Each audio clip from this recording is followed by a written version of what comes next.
to another episode. This week, we are going to go over some of the stuff that I posted on Instagram recently, astrophotography and my lightning photography adventures, that amazing, colorful sunset in South Austin. Oh, whew. Let's get into it. This lightning photo, pull it up on the phone. This one wasn't bad. The framing was okay. I would have liked it a little bit more cropped in. That was my fault. I just didn't do it. I would have liked the foreground to be a little bit brighter. And I definitely wanted a more epic lightning shot, and I didn't get that with this.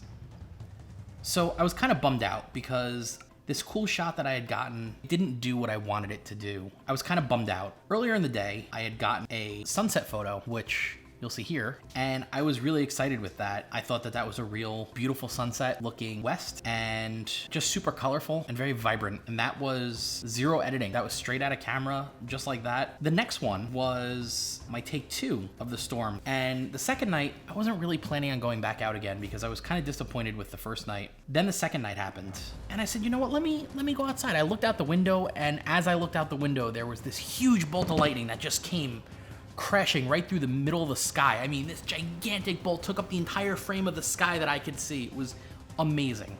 And I said, we're going outside.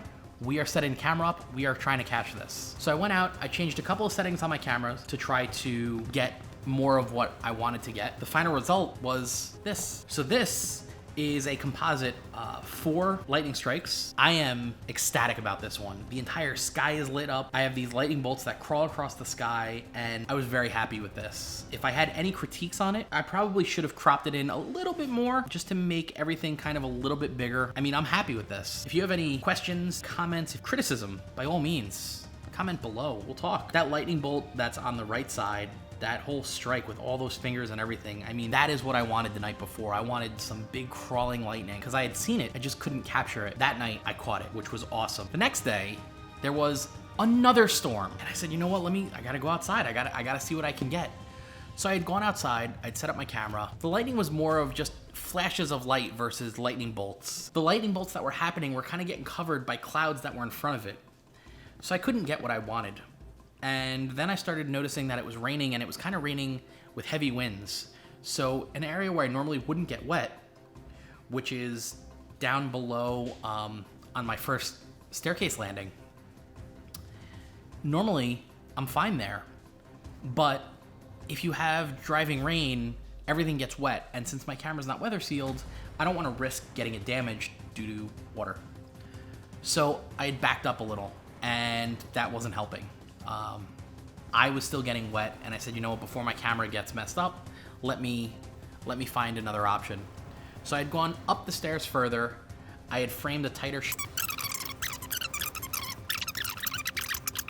but what was cool was that you were watching as different layers of clouds had separated. And as they were separating, you were seeing this blue sky. And I was noticing on the building across from me that I was seeing flashes of light, which means that they were coming from behind me. So I decided to go take a walk over to the other side and look out over my pool. And with that, within the first 10 seconds of standing there, there was a big bolt of lightning that I could catch pretty clearly. The problem is that I've never really done daytime lightning photography. The principles are a little bit different. So I had messed with a couple of settings. There was a bunch of stuff that when I was looking at setting up camera up and everything, and I was catching lightning bolts in the viewfinder, but I wasn't actually taking the photo yet. So there was a lot of disappointment, and there was a lot of times where in between the shutter clicks is where a lightning bolt hit. It is so frustrating, especially when you're taking something like a 10-second exposure, and then it's off for a second, and then it comes back for another 10 seconds. But in that second that it's off, a lightning strikes. It happens. You know, it is what it is. It's kind of part of what we do. So in doing that, I was watching as the sky was changing. I was noticing that if I increased some settings, I could make a longer shutter speed. So what I was doing was that I was making a longer shutter speed, and I put it for about 20 seconds. I set it, let it go, and then I looked in the viewfinder. And man, oh man, this picture, no joke, the colors that are behind me, to me, is what the sky looked like. I mean, it was this vivid blue, and just look at the picture. It was this blue into a purple, into a light pink, into a dark pink, into a dark purple again. And you could see the movement over the trees, a big lightning strike on the right-hand side of the frame. That was just a gorgeous photo. And I didn't I didn't do much to this. I did very basic kind of editing, and it's incredible. I mean, I'm blown away. So I'd come back inside, I had edited this photo, I had edited a couple of the other ones. I tried to see what else I caught. And because it was kind of daytime out, I really didn't get anything that I liked. So then while I was sitting on the couch and I was editing everything, I had noticed that I was still catching a couple of, streaks of light every once in a while through my window. And then I realized that I had to go get my mail and I had to go pick up a package. While I was grabbing my delivery, there was a bolt of lightning across the sky, but northbound, so towards downtown. I wasn't sure if I was gonna be able to catch anything because I was looking around and, not that I'm doing anything wrong, because there's nothing wrong with going out and taking pictures, but I'm very cognizant of other people and how other people may interpret things. One of the reasons why I haven't been going out and doing as much photography at night, as much as I enjoy doing it, is because I don't want people to be nervous about it. And I don't want people to be freaked out that someone is sitting there with a camera taking pictures, within viewing distance of their window in their apartment.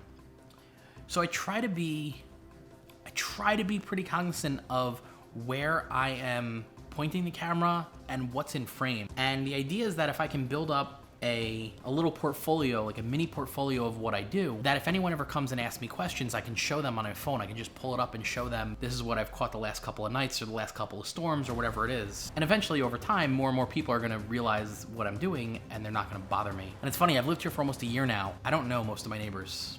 In fact, I don't think I know any of my neighbors. I don't think I've interacted with any of my neighbors more than a hello. But since I started taking these photos the last 3 or 4 days, I've met 6 of my neighbors, and they're all kind of cautious, threatening sense that they're coming out to kind of inspect, like what's this guy, why is this guy taking pictures?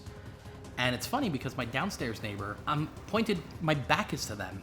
I'm pointed in a completely opposite direction, and they still come out and kind of, they did it twice. They came out and asked what was going on, why I was outside taking pictures, and didn't I have anything better to do? And no, I don't have anything better to do. I've been very kind of uneasy about going out and taking photos at night when it's not very close to my apartment. But I decided that last night, I was capturing some cool stuff and I had caught a couple of cool lighting spots, and I said, you know what, let me go take a walk over there with my stuff, and if I happen to find a good spot where I can frame it up the way I'd like, maybe I'll catch something. So I did. I'd set up the tripod, frame the shot the way I wanted it, and let it go, let it start taking photos. And it was getting a lot of lightning strikes. The problem was the same problem that we were having earlier, where the lightning strikes were happening, but there were clouds in front of it that were blocking the shots that I wanted. So with that, a lot of the shots that I got weren't very good. But I did happen to catch one, which we're gonna throw up right now. This one had a few strikes in it, which was pretty cool. They kind of all originated in the center there, but you can see kind of how it lights up all the clouds behind it, and all the clouds in front of it are a little bit darker. It was super cool. When I got that into my computer and I started looking at it, that was a cool shot for me. Only thing I would have liked a little bit more on this one is to light up the dog park a little bit more next time. So I'm looking forward to more storms. Hopefully we get another one. But I'm gonna cut this video here and I will catch you guys next week. It's gonna be a good one. Like the video, subscribe if you're not already, hit the share button. I'll catch you guys on the flip side.